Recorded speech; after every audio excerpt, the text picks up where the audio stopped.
சென்னை மாகாணத்தில் சமூக நீதி பத்தி பார்க்குறோம்.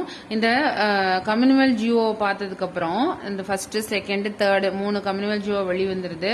இதை பார்த்ததுக்கு அப்புறம் இந்த தேர்டு கம்யூனிவல் ஜியோல வந்து 16% இடஒதுக்கீடு யாருக்கு அப்படின்னா பார்ப்பனர்கள், அதாவது பிராமணர்களுக்கும் இருக்குது. இதை பார்த்தா நம்மளோட முன்னாள் முதல்வர் சி.ஆர். அண்ணாதுரை வந்து என்ன குறிப்பிட்டார் அப்படின்னா, தென்னாட்டை பொறுத்தவரை கம்யூனிவல் ஜியோ திராவிட சமுதாயத்தின் ஏன் பார்ப்பனர் உள்பட மனித சமுதாயத்தின் சுதந்திர சாசனம் அப்படின்னு சொல்லி குறிப்பிட்டிருக்காரு. ஜியோங்கிறது இந்த கம்யூனிவல் ஜியோ அப்படிங்கிறது மானிட சுதந்திர சாஸ்திரம். அதாவது இந்திய சுதந்திரம் பெற்று இந்திய அரசியலமைப்பு சட்டம் அமலுக்கு வந்த பிறகு இந்திய அரசாணை எதிர்த்து 2 மாணவர்கள் வந்து இந்த கம்யூனிவல் ஜியோ எதிர்த்து கேஸ் ஃபைல் பண்றாங்க. யார் யார் அப்படின்னா, ஒன்னு வந்து சி.ஆர். ஸ்ரீனிவாசன்,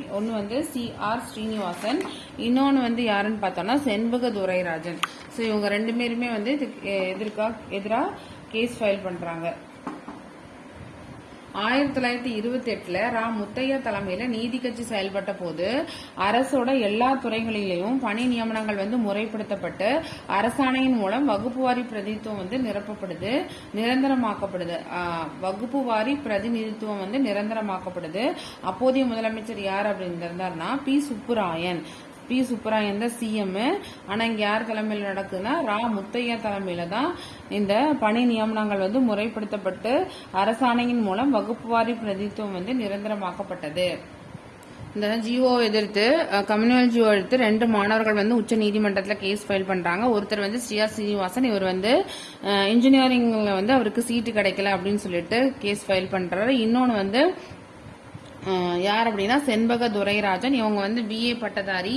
இவங்க வந்து டாக்டருக்கு படிக்கணும் அப்படின்னு சொல்லிட்டு தனக்கு படிக்கிறதுக்கு சீட் கிடைக்கல அப்படின்றதுக்காக இதற்கு எதிராக வந்து கேஸ் ஃபைல் பண்றாங்க.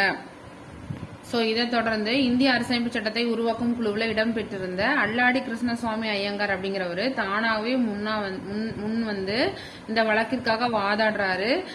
செண்பக துரைராஜன் மருத்துவக் கல்லூரிக்கு விண்ணப்பிக்காமல் வழக்கை தொடர்ந்தார் அப்படிங்கிறது இதுல வந்து ஒரு விஷயம். ஏன் அப்படின்னா இதை வந்து அவங்க முறியடிக்கணும் அப்படின்றதுக்காக இவங்க வேணும்னே ஃபைல் பண்ணியிருக்காங்க. இந்த வழக்கை விசாரிச்சு தீர்ப்பு வழங்கிய உயர்நீதிமன்றம் தமிழகத்தில் பின்பற்றப்படும் வகுப்புவாரி ஆணையானது அரசமைப்பு சட்டத்துக்கு முரணா இருக்கு அப்படின்னு சொல்லிட்டு தீர்ப்பளிக்கிறாங்க.